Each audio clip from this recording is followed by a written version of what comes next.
ਸਵਾਗਤ ਹੈ ਜੀ ਤੁਹਾਡਾ ਆਪਣੇ YouTube ਚੈਨਲ 'ਤੇ। ਅੱਜ ਆਪਾਂ ਸ਼ੁਰੂ ਕਰਨ ਲੱਗੇ ਹਾਂ ਭਾਰਤ ਦੇ ਸੰਵਿਧਾਨ ਦੇ ਉੱਤੇ 100 MCQs ਹੋਣਗੇ, ਜਿਹੜੇ ਕਿ ਤੁਹਾਡੇ ਜੇਲ੍ਹ ਵਾਰਡਨ ਦੇ ਵਿੱਚ, ਸਬ ਇੰਸਪੈਕਟਰ ਦੇ ਵਿੱਚ ਅਤੇ ਪਟਵਾਰੀ ਦੇ ਪੇਪਰ ਦੇ ਵਿੱਚ ਬਹੁਤ ਹੀ ਮਦਦਗਾਰ ਹੋਣਗੇ। ਪਹਿਲਾਂ ਸ਼ੁਰੂ ਕਰਦੇ ਹਾਂ ਆਪਾਂ ਕੁਐਸਚਨ। ਪਹਿਲਾ ਕੁਐਸਚਨ ਹੈਗਾ ਜੀ, ਰਾਜ ਦੇ ਗਵਰਨਰ ਦੀ ਨਿਯੁਕਤੀ ਰਾਸ਼ਟਰਪਤੀ ਦੁਆਰਾ ਕਿਹਨਾਂ ਦੀ ਸਲਾਹ 'ਤੇ ਕੀਤੀ ਜਾਂਦੀ ਆ। ਹੁਣ ਆਪਾਂ ਨੇ ਦੱਸਣਾ ਹੈ ਕਿ ਗਵਰਨਰ ਦੀ ਨਿਯੁਕਤੀ ਹੈ ਜਿਹੜੀ ਉਹ ਰਾਸ਼ਟਰਪਤੀ ਦੁਆਰਾ ਕੀਤੀ ਜਾਂਦੀ ਹੈ। ਕਿਹਦੀ ਸਲਾਹ ਲਈ ਜਾਂਦੀ ਹੈ? ਪ੍ਰਧਾਨ ਮੰਤਰੀ ਦੀ, ਉਪ ਰਾਸ਼ਟਰਪਤੀ ਦੀ, ਮੁੱਖ ਮੰਤਰੀ ਦੀ, ਮੁੱਖ ਜੱਜ ਦੀ। ਤਾਂ ਸਹੀ ਆਨਸਰ ਕਿਹੜਾ ਹੈ? ਪ੍ਰਧਾਨ ਮੰਤਰੀ। ਪ੍ਰਧਾਨ ਮੰਤਰੀ ਦੇ ਨਾਲ ਹੀ ਸਲਾਹ ਲੈ ਕੇ ਗਵਰਨਰ ਨੇ ਜਿਹੜੇ ਸਾਰੇ ਸਟੇਟਸ ਦੇ ਉਹਨਾਂ ਦੀ ਨਿਯੁਕਤੀ ਕੀਤੀ ਜਾਂਦੀ ਹੈ ਰਾਸ਼ਟਰਪਤੀ ਦੁਆਰਾ। ਅਗਲਾ ਕੁਐਸਚਨ ਹੈਗਾ, ਰਾਸ਼ਟਰਪਤੀ ਨੇ ਆਪਣਾ ਅਸਤੀਫਾ ਕਿਸ ਨੂੰ ਦੇਣਾ ਹੁੰਦਾ? ਜਦੋਂ ਉਸਨੇ ਅਸਤੀਫਾ ਦੇਣਾ ਹੁੰਦਾ ਤਾਂ ਉਹ ਕਿਸ ਨੂੰ ਦਊਗਾ? ਮੁੱਖ ਜੱਜ ਨੂੰ, ਸੰਸਦ ਨੂੰ, ਪਾਰਲੀਮੈਂਟ, ਉਪ ਰਾਸ਼ਟਰਪਤੀ ਨੂੰ, ਵਾਈਸ ਪ੍ਰੈਜ਼ੀਡੈਂਟ, ਪ੍ਰਧਾਨ ਮੰਤਰੀ ਨੂੰ। ਤਾਂ ਜੀ ਉਹ ਦਊਗਾ, ਸਹੀ ਆਨਸਰ ਹੈਗਾ ਉਪ ਰਾਸ਼ਟਰਪਤੀ ਨੂੰ। ਜਦੋਂ ਵੀ ਰਾਸ਼ਟਰਪਤੀ ਨੇ ਅਸਤੀਫਾ ਦੇਣਾ ਹੁੰਦਾ ਹੈ ਤਾਂ ਉਹ ਉਪ ਰਾਸ਼ਟਰਪਤੀ ਨੂੰ ਦਿੰਦਾ ਹੈ, ਅਤੇ ਜੇਕਰ ਉਪ ਰਾਸ਼ਟਰਪਤੀ ਨੇ ਅਸਤੀਫਾ ਦੇਣਾ ਹੁੰਦਾ ਤਾਂ ਉਹ ਰਾਸ਼ਟਰਪਤੀ ਨੂੰ ਦਿੰਦਾ। ਇਹ ਇੱਕ ਦੂਜੇ ਨੂੰ ਅਸਤੀਫਾ ਦਿੰਦੇ ਹਨ। ਤੀਸਰਾ ਕੁਐਸਚਨ ਹੈ, ਕਿਸ ਸਮੇਂ ਲਈ ਭਾਰਤ ਦੇ ਉਪ ਰਾਸ਼ਟਰਪਤੀ ਅਹੁਦੇ 'ਤੇ ਰਹਿੰਦੇ ਨੇ? ਇਹਨਾਂ ਦਾ ਕਾਰਜਕਾਲ ਪੁੱਛ ਰਹੇ ਨੇ ਜੀ। 5 ਸਾਲ ਲਈ, 65 ਸਾਲ ਦੀ ਉਮਰ ਤੱਕ, 6 ਸਾਲ, 2 ਸਾਲ। ਸਹੀ ਆਨਸਰ ਹੈ 5 ਸਾਲ। 5 ਸਾਲ ਤੱਕ ਉਪ ਰਾਸ਼ਟਰਪਤੀ ਨੇ ਉਹ ਆਪਣੇ ਅਹੁਦੇ 'ਤੇ ਰਹਿੰਦੇ ਨੇ, ਈਵਨ ਰਾਸ਼ਟਰਪਤੀ ਵੀ। ਉਸ ਤੋਂ ਬਾਅਦ ਅਗਲਾ ਕੁਐਸਚਨ ਹੈ, ਰਾਸ਼ਟਰਪਤੀ ਦੀ ਪ੍ਰਸੰਨਤਾ ਦੇ ਦੌਰਾਨ ਹੇਠਾਂ ਵਿੱਚੋਂ ਕੌਣ ਅਹੁਦਾ ਸੰਭਾਲਦਾ ਹੈ? ਮਤਲਬ ਕਿ ਪਲੇਜ਼ਰ ਆਫ ਦੀ ਪ੍ਰੈਜ਼ੀਡੈਂਟ ਦੇ ਉੱਤੇ ਕੌਣ ਆਪਣਾ ਕਾਰਜਕਾਲ 'ਤੇ ਰਹਿੰਦਾ ਹੈ। ਠੀਕ ਹੈ ਜੀ, ਕਿ ਰਾਸ਼ਟਰਪਤੀ ਜਿੰਨਾ ਚਿਰ ਠੀਕ ਸਮਝਦਾ ਹੈ ਉਹਨਾਂ ਚਿਰ ਹੀ ਉਹ ਰਹਿੰਦਾ ਹੈ। ਜੇ ਉਹ ਨਾ ਸਮਝੇ ਜੀ ਇਸ ਨੂੰ ਹਟਾਉਣਾ ਤਾਂ ਉਹ ਹਟਾ ਵੀ ਸਕਦਾ ਹੈ। ਤਾਂ ਕੌਣ ਹੈ ਉਹ? ਰਾਜਪਾਲ, ਚੋਣ ਕਮਿਸ਼ਨਰ, ਲੋਕ ਸਭਾ ਦਾ ਸਪੀਕਰ, ਪ੍ਰਧਾਨ ਮੰਤਰੀ। ਤਾਂ ਉਹ ਅਸਲੀ ਆਨਸਰ ਹੈ ਜੀ ਰਾਜਪਾਲ। ਸਹੀ ਆਨਸਰ ਹੈ ਰਾਜਪਾਲ। ਠੀਕ ਹੈ ਜੀ, ਰਾਜਪਾਲ ਨੇ ਜਿਹੜੇ ਉਹਨਾਂ ਦਾ ਟੈਨਿਓਰ ਹੈ ਜਿਹੜਾ ਵੈਸੇ 5 ਸਾਲ ਹੈ, ਪਰ ਉਹ ਮਰਜ਼ੀ ਹੈ ਰਾਸ਼ਟਰਪਤੀ ਦੀ, ਉਹਨਾਂ ਨੂੰ ਪਹਿਲਾਂ ਵੀ ਹਟਾ ਸਕਦਾ। ਉਸ ਤੋਂ ਅਗਲਾ ਕੁਐਸਚਨ ਦੇਖਦੇ ਹਾਂ, ਹੇਠਾਂ ਲਿਖਿਆਂ ਵਿੱਚੋਂ ਰਾਸ਼ਟਰਪਤੀ ਦੇ ਚਿੰਨ੍ਹ ਦੀ ਅਦਾਇਗੀ ਦੇ ਸੰਬੰਧ ਵਿੱਚ ਸਹੀ ਨਹੀਂ ਹੈ। ਤਾਂ ਇਹਨਾਂ ਦੇ ਵਿੱਚੋਂ ਆਪਾਂ ਦੇਖਣਾ, ਵਿੱਤੀ ਐਮਰਜੈਂਸੀ ਦੌਰਾਨ ਉਹਨਾਂ ਨੂੰ ਘਟਾਇਆ ਜਾ ਸਕਦਾ ਹੈ। ਉਹ ਬਜਟ ਵਿੱਚ ਵੱਖਰੇ ਤੌਰ 'ਤੇ ਦਰਸਾਏ ਗਏ ਹਨ। ਉਹਨਾਂ ਤੋਂ ਇੰਡੀਆ ਦੇ ਕੰਟੀਜੈਂਸੀ ਫੰਡ 'ਤੇ ਚਾਰਜ ਕੀਤੇ ਜਾਂਦੇ ਹਨ। ਉਹਨਾਂ ਨੂੰ ਕਿਸੇ ਵੀ ਸੰਸਦੀ ਮਨਜ਼ੂਰੀ ਦੀ ਲੋੜ ਨਹੀਂ। ਤਾਂ ਜਿਹੜੀ ਅਦਾਇਗੀ ਹੁੰਦੀ ਹੈ ਇਹਨਾਂ ਨੂੰ ਰਾਸ਼ਟਰਪਤੀ ਦੇ ਚਿੰਨ੍ਹਾਂ ਦੀ, ਉਹ ਕਿਹੜੀ ਹੈ? ਉਹਨਾਂ ਤੋਂ ਇੰਡੀਆ ਦੇ ਕੰਟੀਜੈਂਸੀ ਫੰਡ 'ਤੇ ਚਾਰਜ ਕੀਤੇ ਜਾਂਦੇ ਹਨ। ਠੀਕ ਹੈ ਜੀ। ਉਸ ਤੋਂ ਬਾਅਦ ਅਗਲਾ ਕੁਐਸਚਨ ਹੈ, ਰਾਸ਼ਟਰਪਤੀ ਦੁਆਰਾ ਲੋਕ ਸਭਾ ਅਤੇ ਰਾਜ ਸਭਾ ਲਈ ਨਾਮਜ਼ਦ ਕੀਤੇ ਗਏ ਜੋ ਕੁੱਲ ਮੈਂਬਰ ਨੇ ਉਹਨਾਂ ਦੀ ਗਿਣਤੀ ਕਿੰਨੀ ਹੈ? ਰਾਜ ਸਭਾ ਅਤੇ ਲੋਕ ਸਭਾ ਦੇ ਵਿੱਚ ਰਾਸ਼ਟਰਪਤੀ ਦੁਆਰਾ ਮੈਂਬਰਸ ਨੇ ਜੋ ਉਹ ਨਾਮਜ਼ਦ ਕੀਤੇ ਜਾਂਦੇ ਨੇ, ਨੋਮੀਨੇਟ ਕੀਤੇ ਜਾਂਦੇ ਨੇ, ਤਾਂ ਉਹਨਾਂ ਦੀ ਕੁੱਲ ਗਿਣਤੀ ਕਿੰਨੀ ਹੈ ਦੋਵਾਂ ਨੂੰ ਮਿਲਾ ਕੇ? ਤਾਂ ਆਪਸ਼ਨ ਹੈਗੇ ਨੇ 16, 18, 14, 12। ਤਾਂ ਸਹੀ ਆਨਸਰ ਹੈਗਾ ਜੀ 14। 12 ਲੋਕ ਸਭਾ ਦੇ ਵਿੱਚ ਕੀਤੇ ਜਾਂਦੇ ਨੇ ਅਤੇ 2 ਉਹਦੇ ਵਿੱਚ ਰਾਜ ਸਭਾ ਦੇ ਵਿੱਚ। ਅਗਲਾ ਕੁਐਸਚਨ ਹੈਗਾ ਜੀ, ਹੇਠ ਲਿਖਿਆਂ ਵਿੱਚੋਂ ਕਿਹੜਾ ਰਾਸ਼ਟਰਪਤੀ ਚੁਣਨ ਲਈ ਚੋਣ ਕਾਲਜ ਦਾ ਗਠਨ ਨਹੀਂ ਕਰਦਾ ਹੈ? ਰਾਸ਼ਟਰਪਤੀ ਨੂੰ ਜਦੋਂ ਚੋਣ ਹੁੰਦੀ ਹੈ ਉਸ ਦਾ ਇੱਕ ਕੋਲੀਜੀਅਮ ਸਿਸਟਮ ਬਣਦਾ, ਤਾਂ ਉਹ ਕਿਹੜਾ ਨਹੀਂ ਹੁੰਦਾ ਇਹਨਾਂ ਦੇ ਵਿੱਚੋਂ?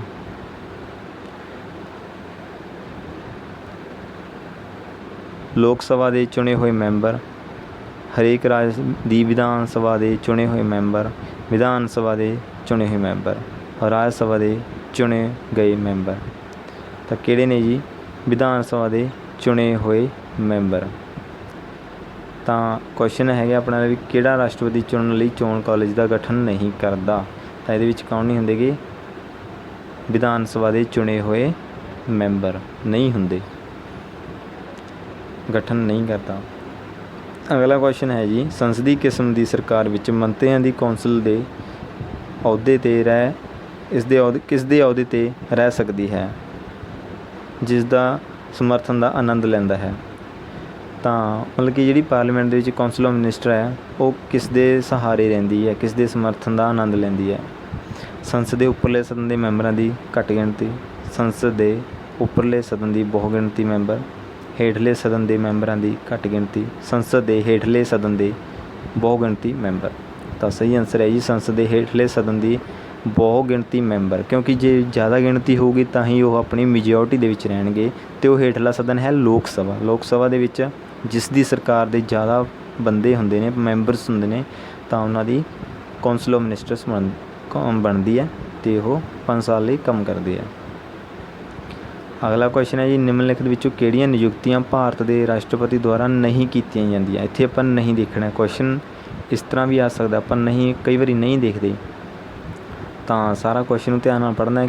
ਹੁਣ ਰਾਸ਼ਟਰਪਤੀ ਦੁਆਰਾ ਕਿਸ ਦੀ ਨਿਯੁਕਤੀ ਨਹੀਂ ਕੀਤੀ ਜਾਂਦੀ। ਫੌਜ ਦਾ ਮੁਖੀ, ਲੋਕ ਸਭਾ ਦੇ ਸਪੀਕਰ, ਭਾਰਤ ਦੇ ਮੁੱਖ ਜੱਜ, ਹਵਾਈ ਸੈਨਾ ਦਾ ਮੁਖੀ। ਤਾਂ ਜੀ ਆਨਸਰ ਹੈ ਲੋਕ ਸਭਾ ਦਾ ਸਪੀਕਰ।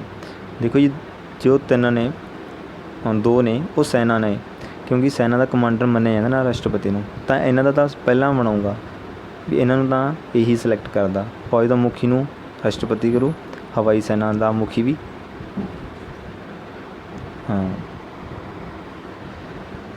ਰਾਸ਼ਟਰਪਤੀ ਕਰੂ।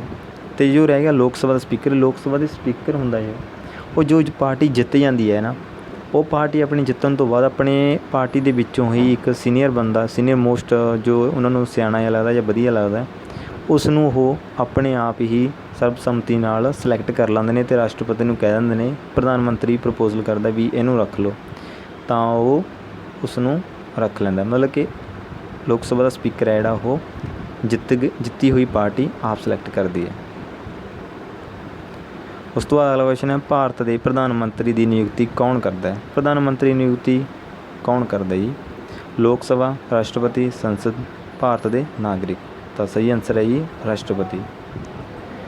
ਤਾਂ ਜਦੋਂ ਲੋਕ ਸਭਾ ਦੀਆਂ ਚੋਣਾਂ ਹੁੰਦੀਆਂ ਨੇ, MP ਜਿੱਤਦੇ ਨੇ, ਤਾਂ ਦੇਸ਼ ਦੇ ਵਿੱਚੋਂ ਜਿਸ ਪਾਰਟੀ ਦੇ ਸਭ ਤੋਂ ਵੱਧ MP ਜਿੱਤਦੇ ਨੇ ਉਹ ਆਪਣੀ ਪਾਰਟੀ ਦਾ ਲੀਡਰ ਚੁਣਦੇ ਨੇ, ਅਤੇ ਉਹ ਪਾਰਟੀ ਦਾ ਲੀਡਰ ਹੁੰਦਾ ਹੈ, ਉਹਨੂੰ ਉਹ ਪ੍ਰਪੋਜ਼ ਕਰਦੇ ਨੇ ਕਿ ਉਹ ਪ੍ਰਧਾਨ ਮੰਤਰੀ ਲਈ ਅੱਗੇ ਜਾਵੇ। ਤਾਂ ਉਹ ਮਿਲ ਕੇ ਰਾਸ਼ਟਰਪਤੀ ਨੂੰ ਪ੍ਰਪੋਜ਼ ਕਰਦੇ ਨੇ ਕਿ ਇਹ ਸਾਡਾ ਜੋ ਬੰਦਾ ਹੈ ਵੀ ਇਹ ਮੈਂਬਰ ਹੈ, ਇਹ ਜਿੱਤ ਚੁੱਕੇ ਅਤੇ ਇਹ ਸਾਡਾ ਲੀਡਰ ਹੈ, ਬਹੁਮਤ ਸਾਡਾ ਹੋ ਚੁੱਕਿਆ, ਬਹੁਮਤ ਸਾਬਿਤ ਕਰ ਦੇਵੇ। ਤਾਂ ਉਹ ਉਸ ਨੂੰ ਰਾਸ਼ਟਰਪਤੀ ਦੁਆਰਾ ਓਫੀਸ਼ੀਅਲੀ ਮਤਲਬ ਕਿ ਪੋਸਟ ਦੇ ਉੱਤੇ ਲਗਾਇਆ ਜਾਂਦਾ ਹੈ। ਇਸ ਲਈ ਨਿਯੁਕਤੀ ਹੈ ਜੋ ਰਾਸ਼ਟਰਪਤੀ ਦੁਆਰਾ ਕੀਤੀ ਜਾਂਦੀ ਹੈ ਰਸਮੀ ਤੌਰ 'ਤੇ। ਅਗਲਾ ਕੁਐਸਚਨ ਦੇਖਦੇ ਹਾਂ, ਆਜ਼ਾਦ ਭਾਰਤ ਵਿੱਚ ਕਿਸੇ ਰਾਜ ਦੀ ਪਹਿਲੀ ਗਵਰਨਰ ਰਾਜਪਾਲ ਕੌਣ ਸੀ? ਮਤਲਬ ਕਿ ਪਹਿਲੀ ਆਜ਼ਾਦ ਭਾਰਤ ਤੋਂ ਬਾਅਦ ਪਹਿਲੀ ਗਵਰਨਰ ਬਣਨ ਵਾਲੀ ਔਰਤ ਕੌਣ ਹੈ? ਸ਼੍ਰੀਮਤੀ ਇੰਦਰਾ ਗਾਂਧੀ, ਸ਼੍ਰੀਮਤੀ ਵਿਜੇ ਲਕਸ਼ਮੀ ਪੰਡਿਤ, ਸ਼੍ਰੀਮਤੀ ਸਰੋਜਨੀ ਨਾਇਡੂ, ਸ਼੍ਰੀਮਤੀ ਸੁਚੇਤਾ ਕ੍ਰਿਪਲਾਨੀ। ਸਹੀ ਆਨਸਰ ਹੈ ਜੀ ਸ਼੍ਰੀਮਤੀ ਸਰੋਜਨੀ ਨਾਇਡੂ।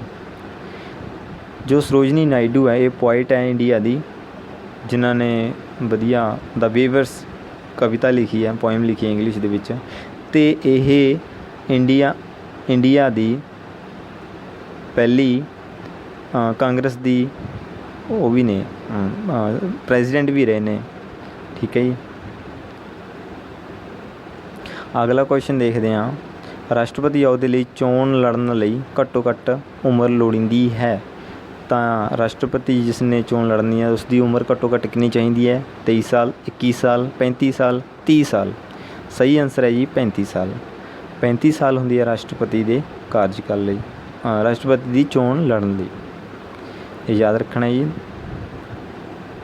ਭਾਰਤ ਦੇ ਰਾਸ਼ਟਰਪਤੀ ਦੇ ਵਿਰੁੱਧ ਉਹਨਾਂ ਦੇ ਹਟਾਉਣ ਦੇ ਲਈ ਮਹਾਦੋਸ਼ ਦੇ ਦੋਸ਼ ਨੂੰ ਤਰਜੀਹ ਦਿੱਤੀ ਜਾ ਸਕਦੀ ਹੈ।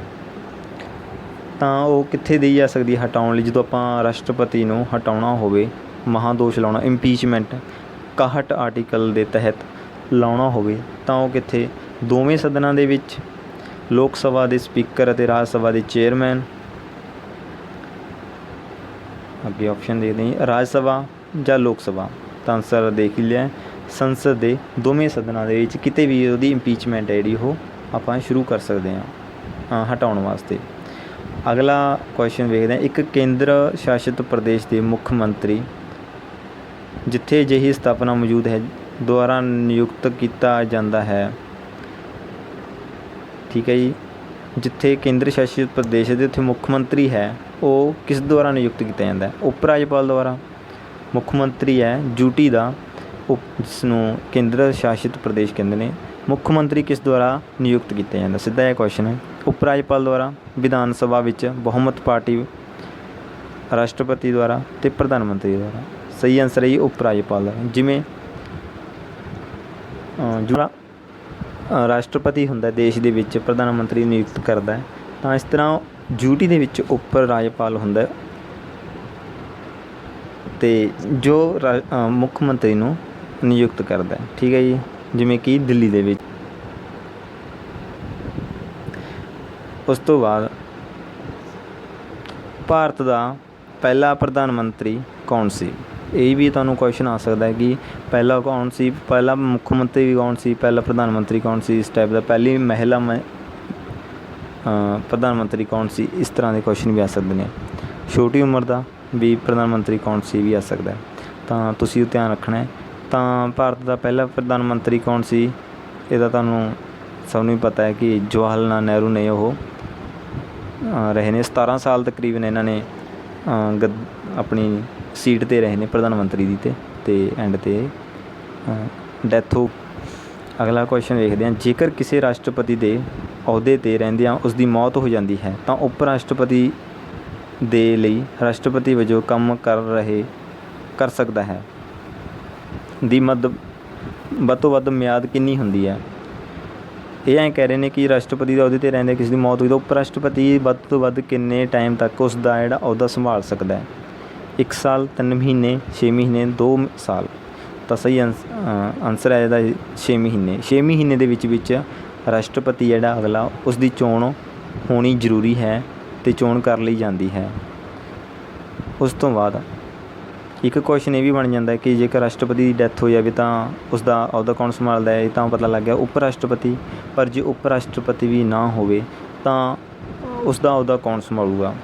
ਤਾਂ ਜੀ ਉਹ ਆਂਸਰ ਹੈ ਉਹ ਸੁਪਰੀਮ ਕੋਰਟ ਦਾ ਸੀਨੀਅਰ ਮੋਸਟ ਜਿਹੜਾ ਜੱਜ ਹੈ ਸੁਪਰੀਮ ਕੋਰਟ ਦਾ, CJI ਕਹਿੰਦਾ, ਚੀਫ ਜਸਟਿਸ ਆਫ ਇੰਡੀਆ, ਉਹ ਸੰਭਾਲੂਗਾ। ਪਰ ਜੇ ਉਹ ਵੀ ਨਾ ਹੋਵੇ, ਇੰਸੀਡੈਂਟਲੀ ਕੁਛ ਮਤਲਬ ਕਿ ਨਾ ਹੋਵੇ ਉਹ, ਤਾਂ ਕੌਣ ਸੰਭਾਲੂਗਾ? ਤਾਂ ਕਮੈਂਟ ਬਾਕਸ ਦੇ ਵਿੱਚ ਜ਼ਰੂਰ ਦੱਸਿਓ। ਅਗਲਾ ਕੁਐਸਚਨ ਹੈ, ਕੇਂਦਰੀ ਮੰਤਰੀ ਪਰਿਸ਼ਦ ਵਿੱਚ ਸ਼ਾਮਲ ਹਨ। ਕੇਂਦਰੀ ਮੰਤਰੀ ਪਰਿਸ਼ਦ ਹੈ ਉਹਦੇ ਵਿੱਚ ਕੌਣ ਕੌਣ ਸ਼ਾਮਲ ਹੁੰਦੇ ਨੇ? ਕੈਬਨਿਟ ਮੰਤਰੀ, ਰਾਜ ਮੰਤਰੀ, ਉਪ ਮੰਤਰੀ। ਆਪਸ਼ਨ ਆੜਾ, ਕੈਬਨਿਟ ਮੰਤਰੀ ਅਤੇ ਰਾਜਾਂ ਦੇ ਮੁੱਖ ਮੰਤਰੀ, ਪ੍ਰਧਾਨ ਮੰਤਰੀ, ਕੈਬਨਿਟ ਮੰਤਰੀ। ਤਾਂ ਸਹੀ ਆਂਸਰ ਹੈ ਕੈਬਨਿਟ ਮੰਤਰੀ, ਰਾਜ ਮੰਤਰੀ ਅਤੇ ਉਪ ਮੰਤਰੀ। ਇਹਦੇ ਵਿੱਚ 3 ਲੇਅਰਸ ਹੁੰਦੀਆਂ ਨੇ, ਉਹ 3 ਮੰਤਰੀ ਹੁੰਦੇ ਨੇ ਕੇਂਦਰੀ ਮੰਤਰੀ ਪਰਿਸ਼ਦ ਦੇ ਵਿੱਚ। ਅਗਲਾ ਕੁਐਸਚਨ ਹੈ, ਭਾਰਤ ਦੇ ਰਾਸ਼ਟਰਪਤੀ ਦੇ ਦਫ਼ਤਰ ਵਿੱਚ ਦਾਖਲ ਹੋਣ ਤੋਂ ਪਹਿਲਾਂ ਕੌਣ ਸਹੁੰ ਚੁਕਾਉਂਦਾ ਹੈ? ਜਦੋਂ ਉਹ ਦਾਖਲ ਹੋਣਾ ਨਿਯੁਕਤ ਹੁੰਦਾ ਹੈ ਉਸ ਤੋਂ ਬਾਅਦ ਉਸਨੂੰ ਸਹੁੰ ਕੌਣ ਚੁਕਾਉਂਦਾ ਹੈ? ਰਾਸ਼ਟਰਪਤੀ ਨੂੰ। ਮੁੱਖ ਜੱਜ, ਸਪੀਕਰ, ਉਪ ਰਾਸ਼ਟਰਪਤੀ, ਪ੍ਰਧਾਨ ਮੰਤਰੀ। ਤਾਂ ਸਹੀ ਆਂਸਰ ਹੈ ਜੀ ਮੁੱਖ ਜੱਜ ਜਾਂ chief justice of India, supreme court ਦਾ ਮੁੱਖ ਜੱਜ ਉਸਨੂੰ ਸਹੁੰ ਚੁਕਾਵੇਗਾ। ਅਸਤੀਫਾ ਕਿਹਨੂੰ ਦਿੰਦਾ ਜੀ? ਉਪ ਰਾਸ਼ਟਰਪਤੀ ਨੂੰ। ਅਗਲਾ ਕੁਐਸਚਨ ਹੈ, ਨਿਮਨਲਿਖਤ ਵਿੱਚੋਂ ਕੌਣ ਭਾਰਤੀ ਯੂਨੀਅਨ ਦੇ ਕੈਬਨਿਟ ਮੰਤਰੀ ਦੇ ਅਹੁਦੇ ਦਾ ਆਨੰਦ ਮਾਣਦਾ ਹੈ? ਭਾਰਤੀ ਯੂਨੀਅਨ ਦੇ ਕੈਬਨਿਟ ਮੰਤਰੀ ਦੇ ਅਹੁਦੇ ਦਾ ਕੌਣ ਆਨੰਦ ਮਾਣਦਾ ਹੈ? ਕੌਣ ਮਤਲਬ ਕਿ ਸੀਟ ਲੈਂਦਾ ਹੈ? ਉਪਰੋਕਤ ਵਿੱਚ ਯੋਜਨਾ ਕਮਿਸ਼ਨ ਦੇ ਉਪ ਚੇਅਰਮੈਨ, ਡਿਪਟੀ ਚੇਅਰਮੈਨ, ਰਾਜ ਸਭਾ ਦਾ ਡਿਪਟੀ ਚੇਅਰਮੈਨ, ਉਹ ਭਾਰਤ ਸਰਕਾਰ ਦੇ ਸਕੱਤਰ, ਜਾਂ ਇਹਨਾਂ 'ਚੋਂ ਕੋਈ ਵੀ ਨਹੀਂ। ਤਾਂ ਇਹਨਾਂ ਦੇ ਵਿੱਚ ਕੌਣ ਹੈ ਜੋ ਕੈਬਨਿਟ ਮੰਤਰੀ ਦੇ ਵਿੱਚ ਬਹਿੰਦਾ? ਉਹ ਹੈ ਯੋਜਨਾ ਕਮਿਸ਼ਨ ਦੇ ਡਿਪਟੀ ਚੇਅਰਮੈਨ। ਕਿਉਂਕਿ ਜੋ ਯੋਜਨਾ ਹੁੰਦੀਆਂ ਨੇ ਉਹ ਸਾਰੇ ਮੈਂਬਰਸ ਹੁੰਦੇ ਨੇ ਜੋ ਉਹਨਾਂ ਦੀ ਸਹਿਮਤੀ ਅਤੇ ਉਹਨਾਂ ਦੇ ਵਿੱਚ ਹੀ ਬਹਿ ਕੇ ਕਿਉਂਕਿ ਉਹ ਜੋ ਕੈਬਨਿਟ ਮੰਤਰੀ ਹੁੰਦੇ ਨੇ ਉਹ ਆਪ ਹੀ ਹੁੰਦੇ ਨੇ ਇਹਦੇ ਵਿੱਚ। ਇਸ ਲਈ ਯੋਜਨਾ ਕਮਿਸ਼ਨ ਦੇ ਵਿੱਚ ਜਿਹੜੇ ਡਿਪਟੀ ਚੇਅਰਮੈਨ ਹੁੰਦੇ ਨੇ ਤਾਂ ਉਹ ਵੀ ਕੈਬਨਿਟ ਮੰਤਰੀ ਦਾ ਹਿੱਸਾ ਬਣ ਜਾਂਦੇ ਨੇ। ਆਖਰੀ ਕੁਐਸਚਨ ਹੈ ਜੀ ਅਗਲਾ, ਬੀਮਾ ਉਹ ਵਿਅਕਤੀ ਜੋ ਸੰਸਦ ਦਾ ਮੈਂਬਰ ਨਹੀਂ ਹੈ ਨੂੰ ਰਾਸ਼ਟਰਪਤੀ ਦੁਆਰਾ ਮੰਤਰੀ ਵਜੋਂ ਨਿਯੁਕਤ ਕੀਤਾ ਜਾ ਸਕਦਾ ਹੈ ਦੀ ਵੱਧ ਤੋਂ ਵੱਧ ਅਵਧੀ ਲਈ। ਕਿੰਨੀ ਅਵਧੀ ਤੱਕ ਉਹ ਮਤਲਬ ਕਿ ਮੰਤਰੀ ਤਾਂ ਉਹਨੂੰ ਬਣਾ ਸਕਦਾ ਹੈ, ਪਰ ਉਹ ਸੰਸਦ ਦਾ ਮੈਂਬਰ ਨਹੀਂ ਹੈਗਾ। ਕਿੰਨੇ ਟਾਈਮ ਲਈ? ਜਿਵੇਂ ਕਈ ਵਾਰੀ ਬੰਦਾ ਮੁੱਖ ਮੰਤਰੀ ਬਣਾ ਲਿਆ, ਪ੍ਰਧਾਨ ਮੰਤਰੀ ਬਣਾ ਲਿਆ, ਪਰ ਉਹ ਮੰਤਰੀ ਨਹੀਂ ਹੈਗਾ, ਪਰ ਉਹਨੂੰ ਬਣਾ ਲਿਆ ਵੈਸੇ ਹੀ, ਜਾਂ ਕਿਸੇ ਵੀ ਉਹਦੇ ਡਿਪਾਰਟਮੈਂਟ ਦਾ, ਜਿਵੇਂ ਫੂਡ ਐਂਡ ਪ੍ਰੋਸੈਸਿੰਗ ਦਾ ਜਿਵੇਂ ਲਾ ਲਓ, ਜਾਂ ਐਜੂਕੇਸ਼ਨ ਮਿਨਿਸਟਰ ਲਾ ਲਓ, ਬਣਾ ਲਿਆ, ਪਰ ਉਹ ਕਿਸੇ ਵੀ ਸੰਸਦ ਦਾ ਮੈਂਬਰ ਨਹੀਂ ਹੈ, ਤਾਂ ਉਹ ਵੱਧ ਤੋਂ ਵੱਧ ਕਿੰਨੇ ਟਾਈਮ ਤੱਕ ਉਹਨੂੰ ਰੱਖ ਸਕਦਾ ਅਤੇ ਉਸ ਤੋਂ ਬਾਅਦ ਨਹੀਂ ਰੱਖ ਸਕਦਾ? 9 ਮਹੀਨੇ, 3 ਮਹੀਨੇ, 12 ਮਹੀਨੇ, 6 ਮਹੀਨੇ। ਤਾਂ ਉਹਦਾ ਆਨਸਰ ਹੈ ਜੀ 6 ਮਹੀਨੇ। 6 ਮਹੀਨੇ ਦੇ ਵਿੱਚ ਉਸਨੂੰ ਜਿੱਤ ਕੇ ਕਿਸੇ ਨਾ ਕਿਸੇ ਸੀਟ ਤੋਂ ਆਉਣਾ ਹੀ ਪਊਗਾ। ਜੇਕਰ ਉਹ ਨਹੀਂ ਆਉਂਦਾ ਤਾਂ ਉਸਦੀ ਸੀਟ ਬਰਖਾਸਤ ਹੋ ਜਾਂਦੀ ਹੈ। ਤਾਂ ਇਹ ਸੀ ਆਪਣੇ ਅੱਜ ਦੇ। ਆਪਾਂ ਅਗਲਾ ਸੈੱਟ ਕੱਲ੍ਹ ਨੂੰ ਸ਼ੁਰੂ ਕਰਾਂਗੇ, ਤਾਂ ਮਿਲਦੇ ਹਾਂ ਕੱਲ੍ਹ ਨੂੰ। ਧੰਨਵਾਦ ਜੀ।